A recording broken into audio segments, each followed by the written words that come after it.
సీరియల్లో సినిమాలో నటించాలనుకుంటున్నారా? అయితే వెంటనే మా యాక్టింగ్ స్కూల్లో జాయిన్ అవ్వండి.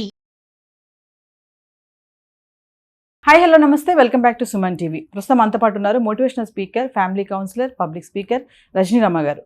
నమస్తే మ్యామ్. నమస్తే నవీన. మ్యామ్, కోల్కతా అభయ కేసు మనం సుప్రీంకోర్టులో నిన్న హాఫ్ ఆఫ్ ది హియరింగ్ మొత్తం కూడా మీరు వినే ఉంటారు. నేనంతా జరిగిన హియరింగ్స్ అన్నీ కూడా దాంట్లో కొన్ని ఏంటంటే విక్టిమ్ యొక్క వీడియోస్ కానీ ఫొటోస్ కానీ ఇవన్నీ కూడా ఎక్కడ చూపించొద్దని చెప్పి సుప్రీంకోర్టు ఆల్రెడీ చెప్పింది. అయినా సోషల్ మీడియా కూడా ఎక్కడ పోస్ట్ చేయకుండా అనే దానిపైన. ఇంకోటి ఏంటంటే నైట్ డ్యూటీస్ కూడా వేయొద్దు, కోల్కతాలో ఉన్నటువంటి ఎవరైతే డాక్టర్స్ ఉంటారో నైట్ డ్యూటీస్ వేయొద్దు అని చెప్పేసి కూడా వీటన్నిటిపైన హియరింగ్లో మాట్లాడడం జరిగింది. దీనంతా ఎలా చూడొచ్చు అంటారు? ఇది మళ్ళీ ఒక కొత్త పరిణామమే. ఎందుకంటే ఇప్పుడు వాళ్ళకి ముందు జరిగిన ఇన్వెస్టిగేషన్లో ఫస్ట్ వాళ్ళు ఏవైతే దృష్టికి తీసుకున్నారో కోర్టు వాళ్ళు దాని మీద ఇమ్మీడియట్గానే యాక్షన్ తీసుకున్నారనే చెప్పాలి. ఏంటంటే ఇప్పుడు వికీపీడియాకి చెప్పారు వీళ్ళు, ఆ విక్టిమ్ ఎవరైతే ఉందో లేడీ డాక్టరు, ఆమెకి సంబంధించిన ఫొటోస్ కానీ వీడియోస్ కానీ ఏది కూడా పేరు కానీ మెన్షన్ చేయవద్దు. ఎందుకంటే ఇది వాళ్ళకి మనసుకు సంబంధించిన పరువుకు సంబంధించిన విషయం కాబట్టి. ఇది ఇప్పుడు మీడియా వాళ్ళు, సోషల్ మీడియా వాళ్ళు కూడా ఇవన్నీ చూడరు. వాళ్ళ బిజినెస్ కోసము పెడితే జనం బాగా అప్డేట్ అవుతారు, వాళ్ళకి మనం నాలెడ్జ్ ఇస్తున్నాము. లేకపోతే ఈ వీడియోస్, ఈ లేడీ డాక్టర్ సంబంధించినటువంటి వీడియోస్ ఏదో ఫేస్ పెట్టి బాడీ వేరే మార్ఫింగ్ లాగా కూడా సాంగ్స్ అని వీడియోస్ అని డిఫరెంట్గా ఆమె గురించి వాళ్ళకి పెడుతున్నప్పుడు వీళ్ళ దృష్టిలో ఆ అమ్మాయి గురించి సింపతి, ఇంత బాగుండవలసిన ఆ అమ్మాయి లైఫ్ అనవసరంగా ఇలా పాడు చేశారు, జనంలో సింపతి రావాలి అనే మంచి ఉద్దేశమే కావచ్చు. కానీ ఇది ఎలా ఉంటుందంటే కొంచెం తల్లిదండ్రుల తరఫు నుంచి తీసుకుంటే వాళ్ళకి మానసికంగా చాలా బాధపడతారు. ఆ అమ్మాయిని లైక్ చేసేవాళ్ళు ఎవరైనా కానీ, ఫర్ ఎగ్జాంపుల్ ఆ అమ్మాయిని మ్యారేజ్ చేసుకోవాల్సిన అబ్బాయి ఎవరైతే ఉన్నాడో ఆ అబ్బాయి కూడా ఆ చూసిన ప్రతిసారి చాలా బాధపడతాడు. అంతే కదా.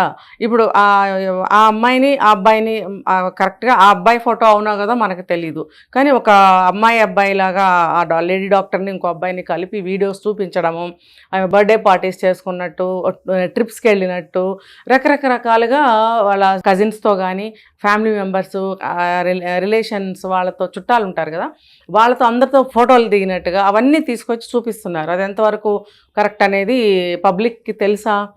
వీళ్ళు సింపతి కోసము అలా చేస్తున్నారని అనుకుందాం. కానీ ఫ్యామిలీ తరఫు నుంచి చూస్తే వాళ్ళకి చాలా బాధాకరమైన విషయం. వీళ్ళందరూ కనుక చుట్టాలు కానీ, కజిన్స్ కానీ, ఫ్రెండ్స్ కానీ, పెళ్లి చేసుకోవాల్సిన అబ్బాయి కానీ చూసినట్టయితే అవి వాళ్ళందరూ ఎంత బాధపడతారు అవి కదా. కాబట్టి ఇది వాళ్ళ ఫ్యామిలీని దృష్టిలో పెట్టుకుని మీడియా వాళ్ళు ఇలా చేయకూడదు, సోషల్ మీడియా వాళ్ళు అని చెప్పి కోర్టు వాళ్ళకి, వికీపీడియా వాళ్ళకి హెచ్చరించడం జరిగింది. మరి అయినా కూడా ఇలా విపరీతంగా పెడుతున్నారు. రకరకాల వాళ్ళు డిఫరెంట్గా వాళ్ళు ఓపెన్ చేసేసి యూట్యూబ్లో ఇవన్నీ పెట్టేస్తే అది స్వలాభం చూసుకుంటే ఎట్లా, తప్పు కదా అది. మరి ఆ అమ్మాయి ప్లేస్లో ఉండి మీరు ఆలోచించాలి కదా.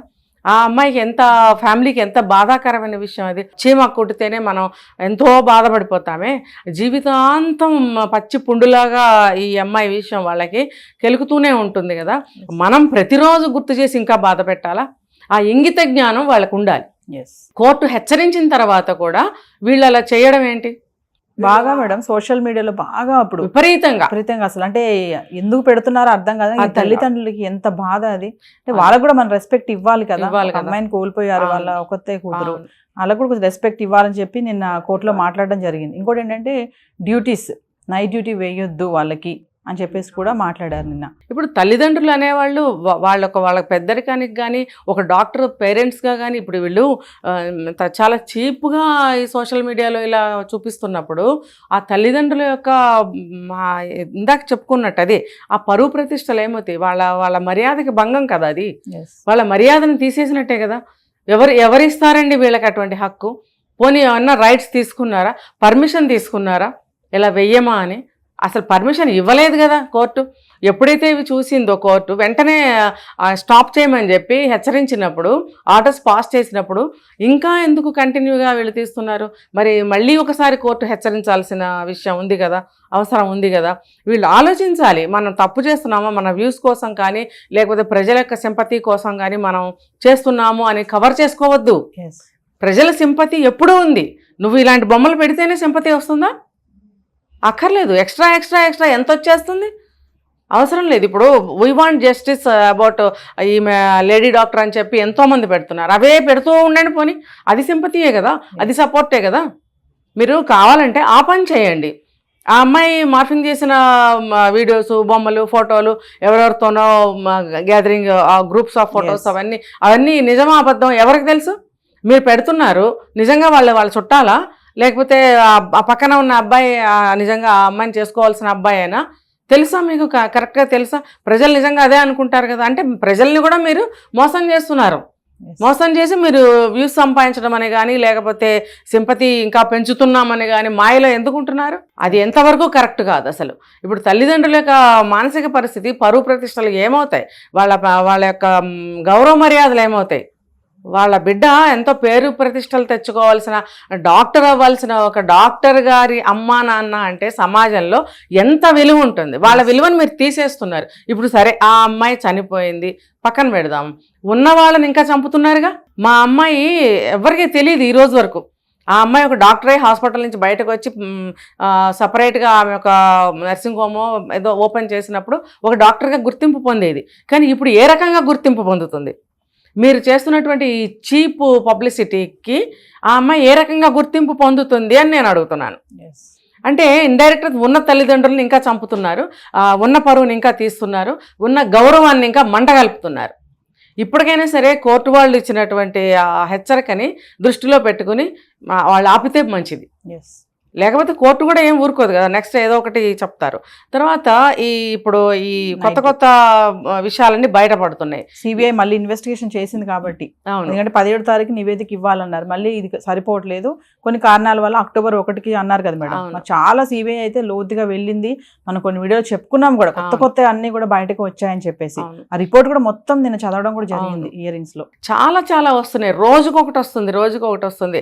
ఇప్పుడు ఈ సందీప్ ఘోష్ కూడా ఏవేవో నిజాలు చెప్తున్నాడని అంటున్నారు. అవి మనకి ఇంకా బయటకి రిలీజ్ చేయటం లేదు. ఇప్పుడు నిజాలు చెప్తున్నాడు అని అంటున్నారు. ఆ నిజాలు ఏంటనేది పబ్లిక్కి అవసరం లేదు, కోర్టుకి అవసరం. కోర్టులో కూడా వాదోపవాదాలు చాలా తీవ్రంగా జరుగుతున్నాయి ప్రతిరోజు కూడా. అంటే అపోజిషనల్ కూడా ఉంటారు కాబట్టి వీళ్ళకి వాదోపవాదాలు బాగా జరుగుతున్నాయి.